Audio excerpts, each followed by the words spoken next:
Hello students, welcome to personal tutor. मैं हूं संयोगिता और हम पढ़ रहे हैं प्लेइंग विद नंबर्स। इसमें हमने फर्स्ट आपका जो टॉपिक था वो कवर कर लिया था पेज नंबर 46 पर।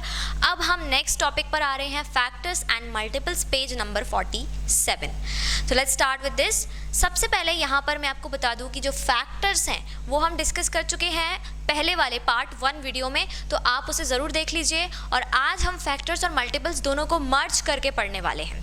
हमने देखा था कि 6 जो नंबर था उसके किस किस तरह से फैक्टर्स निकाले जाते हैं, और हमने 6 के 4 फैक्टर्स निकाले थे, दैट इज़ 1, 2, 3 एंड 6 इटसेल्फ। और आज हम देखेंगे 4 के कुछ फैक्टर्स। तो चलिए स्टार्ट करते हैं पहले 4 का।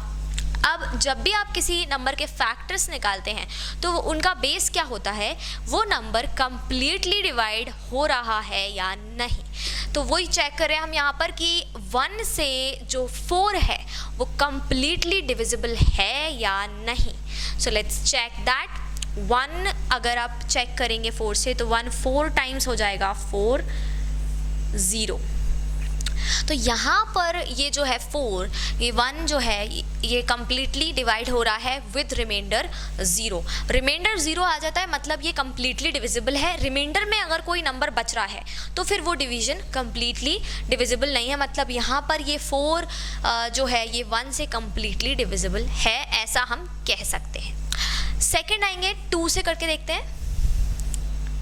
4 का डिवाइड हम करेंगे यहाँ पर 2 से, सो विल गेट 2 2s 4 -0। यहाँ पर भी अगर आप देखेंगे तो ये 0 रिमाइंडर दे रहा है। 0 रिमाइंडर दे रहा है, दैट मीन्स के जो 4 है वो 2 से कम्प्लीटली डिविजिबल है। तो यहाँ पर भी 2 से ये डिविजिबल हो जाएगा। अगर यहाँ पर रिमाइंडर में 1 2 3 कोई भी नंबर आ रहा होता तो हम ऐसा नहीं कह पाते। अब हम आएंगे 3 पर। 3 1s 3 1। यहाँ पर ये जो 3 है इससे डिवाइड करने पर हमने देखा कि यहाँ पर क्या आ रहा है, रिमाइंडर में 1 आ रहा है। तो ये कम्प्लीटली डिविजिबल नहीं है क्योंकि यहाँ हमें रिमाइंडर में 0 नहीं मिल रहा है। नेक्स्ट हम देखेंगे 4 से ही 1 टाइम 4 1s 4। यहाँ पर हमें रिमाइंडर में 0 मिल गया है, तो दैट मीन्स कि ये क्या हो गया है, कम्प्लीटली डिविजिबल हो गया है। 0 रिमाइंडर मिलना सबसे इम्पॉर्टेंट है। अगर आपको 0 रिमाइंडर मिल रहा है तो वो कम्प्लीटली डिविजिबल है, अगर नहीं मिल रहा है तो नहीं है। और यही चीज़ जो है, यही फैक्ट जो है, ये किसी भी फैक्टर या मल्टीपल होने का हमें जो है बताता है, आइडिया देता है। तो इसको ध्यान में रखना है आपको। अब यहाँ अगर आप देखेंगे तो हर जगह जो डिवीजन है उसमें नीचे लिखा हुआ है कि क्वोशिएंट क्या मिला, रिमाइंडर क्या मिला। यहाँ पर एक इटैलिक में लाइन लिखी है, वो मैं आपको लिख रही हूँ। आपकी बुक में जो लिखी हुई है, a factor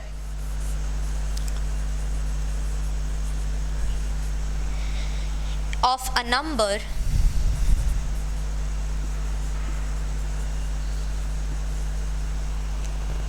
is an exact divisor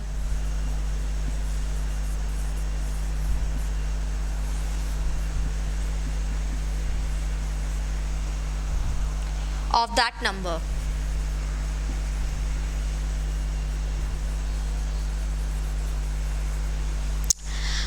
एक फैक्टर जो होता है किसी नंबर का, वो उसका एग्जैक्ट डिवाइजर होता है। अब यहाँ देखते हैं जो ऊपर वाले डिवाइड हैं उनमें कौन सा एग्जैक्ट डिवाइजर है। ये 4 एक नंबर है and 1 is an exact divisor of 4 because it is dividing it completely with remainder 0. So 1 is an exact divisor of 4.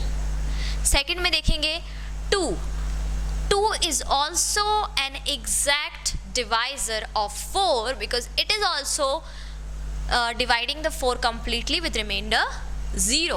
So 2 is an exact divisor of 4. तो यहाँ 2 भी एग्जैक्ट डिवाइज़र हो गया है, 1 भी एग्जैक्ट डिवाइज़र हो गया है। अब 3 पर देखते हैं, 3 एग्जैक्ट डिवाइड कर रहा है? नहीं कर रहा है, क्योंकि यहाँ पर रिमाइंडर क्या बच रहा है हमारा?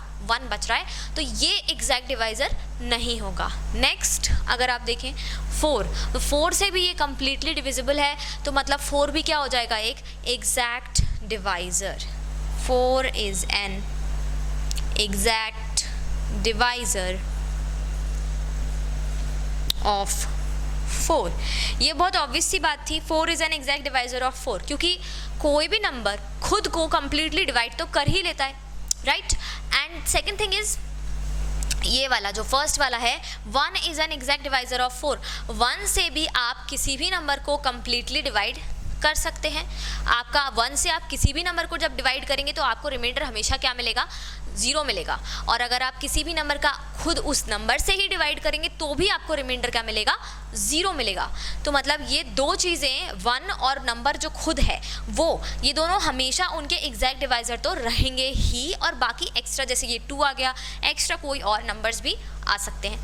अब 4 को हम किस किस तरीके से लिख सकते हैं? यहाँ पर 1 मल्टीप्लाइड बाय 4, यहाँ पर 2 मल्टीप्लाइड बाय 2, और ये तो है ही नहीं, यहाँ पर 4 मल्टीप्लाइड बाय 1। तो इसको हम ऐसे लिख सकते हैं 4 इज इक्वल्स टू, कैसे?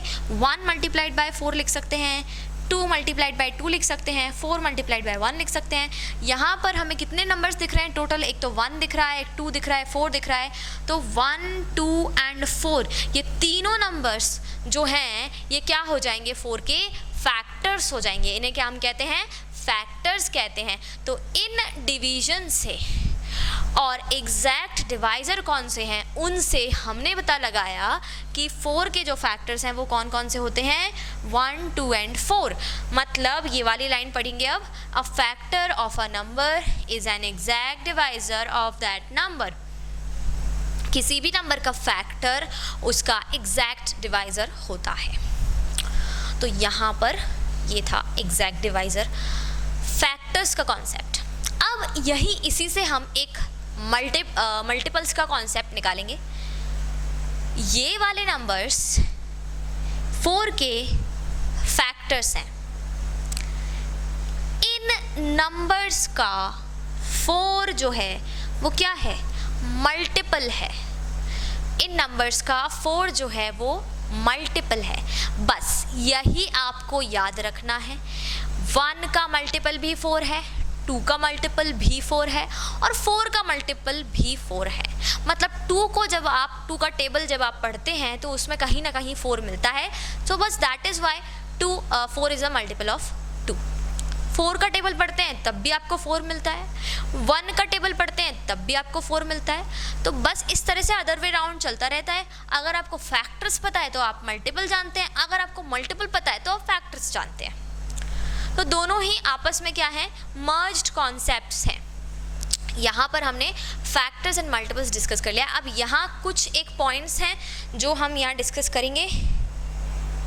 कंक्लूजन्स, पेज नंबर 49 पर आप लोग अपने अपने बुक्स में पेज नंबर जो 49 है उस पर आ जाएं। कुछ चीज़ें दी हुई हैं पेज नंबर 49 पर, कुछ कंक्लूजन्स दिए हुए हैं जो कि यहाँ फैक्टर्स और मल्टीपल से निकाले जा सकते हैं। कुछ फैक्ट्स भी हैं, और ये जो 49 पर जितने भी पॉइंट्स हैं इनमें से आपके जो मोस्टली MCQs हैं, एग्ज़ाम में जो MCQs होते हैं वो सबसे ज़्यादा बनते हैं। तो इन्हें भी एक बार पढ़ेंगे हम यहाँ पर। Is there any number which occurs as a factor of every number? Yes, it is 1. 1 is the factor of every number. 1 हर एक नंबर का फैक्टर होता है। तो ये याद रखना है,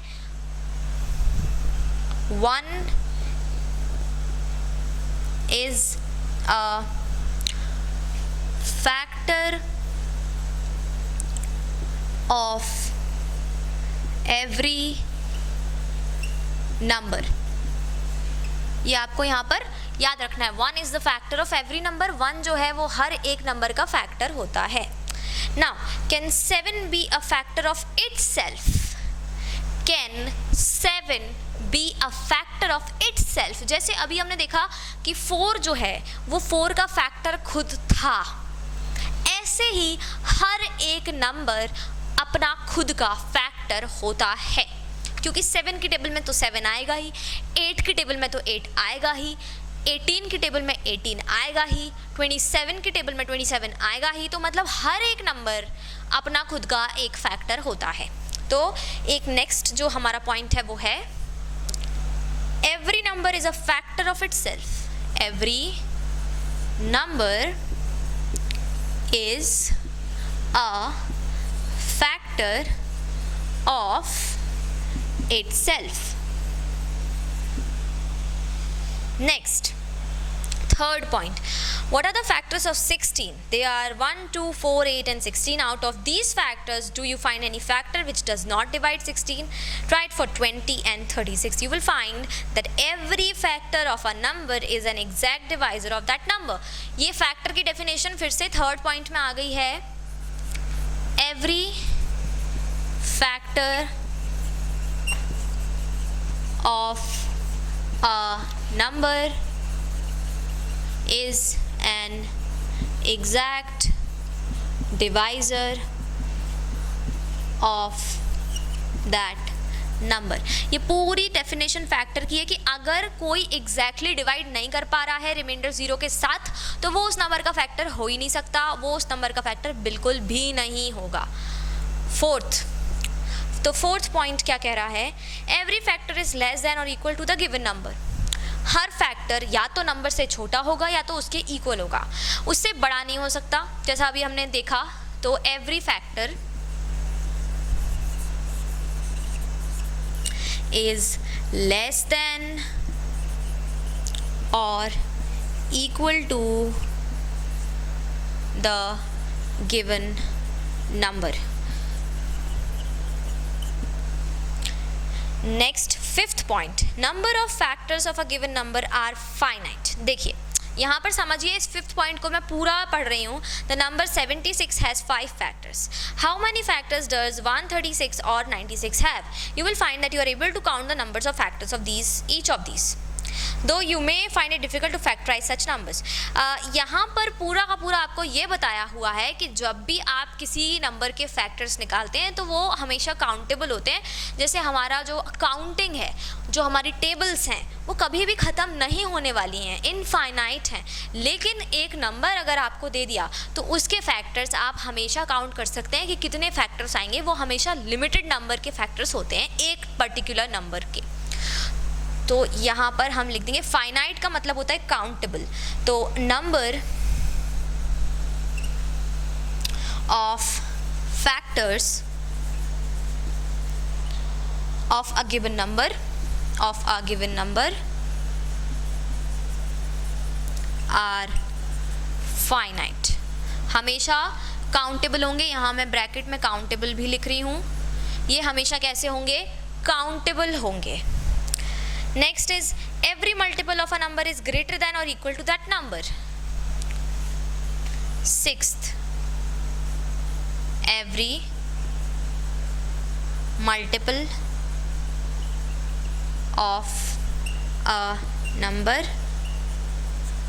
is greater than or equal to that number. अभी हमने देखा था कि 4 के जो 2 के जो मल्टीपल्स थे, 2 के जो मल्टीपल्स थे वो क्या आ रहे थे? 4 आ रहा था. 2 का मल्टीपल क्या आ रहा था? 4. तो ये बड़ा था 4 इससे. 2 का मल्टीपल 2 भी हो सकता है, लेकिन 2 का मल्टीपल 1 नहीं हो सकता, क्योंकि 2 की टेबल अगर आप पढ़ते हैं तो वो स्टार्ट ही कहाँ से होती है? 2 से होती है. इसके बाद जितने भी 2 की टेबल में नंबर्स आते हैं वो सब के सब क्या हैं? 2 के मल्टीपल्स हैं. तो मल्टीपल हमेशा कैसे होते हैं? या तो उस नंबर से बड़े होंगे या उस नंबर के बराबर होंगे, क्योंकि हमारे जो मल्टीपल्स हम निकालते हैं वो हम टेबल के थ्रू निकालते हैं. तो जो मल्टीपल्स हैं वो कभी छोटे नहीं हो सकते. तो यही वो पॉइंट है, every multiple of a number is greater than और equal to that number. Seventh point, the number of multiples of a given number is infinite. ये बहुत इंपॉर्टेंट पॉइंट है. the number of multiples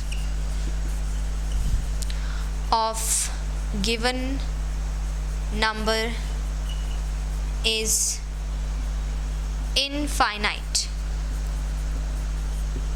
मतलब यहाँ multiples जो रहते हैं वो कैसे रहते हैं, इनफाइनाइट, और फैक्टर्स जो रहते हैं वो कैसे रहते हैं, finite.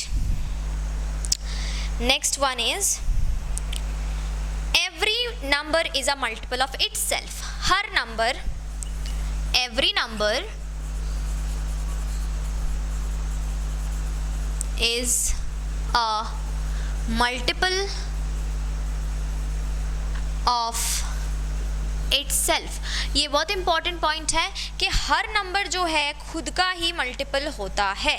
Every number is a multiple of itself. मतलब 2 अगर है तो 2 का मल्टीपल 2 खुद भी होगा, क्योंकि हर टेबल स्टार्ट होती है 2 1 2, 3 1 3, 4 1 4, 17 1 17, तो 17 खुद का मल्टीपल तो होगा ही। तो हर नंबर इस तरह से खुद का मल्टीपल होता है। तो यहाँ पर ये कुछ पॉइंट्स थे जो कि आपके MCQs के लिए काफ़ी इंपॉर्टेंट है। इनको आप ज़रूर नोट डाउन करें और अच्छे से समझ लें, याद कर लें, और ये आप इनमें से कुछ ना कुछ एक क्वेश्चन आपको ज़रूर पूछा जा सकता है आपके MCQs में। आई होप कि ये पॉइंट्स आपको सारे क्लियर हो गए होंगे स्टूडेंट्स। इनमें कोई भी डाउट्स हैं, कुछ भी क्वेरीज हैं, तो आप उन्हें कॉमेंट्स में ज़रूर पोस्ट कीजिए। और हम मिलते हैं नेक्स्ट वीडियो में एक्सरसाइज के साथ में 3.1। तब तक के लिए thank you and good bye.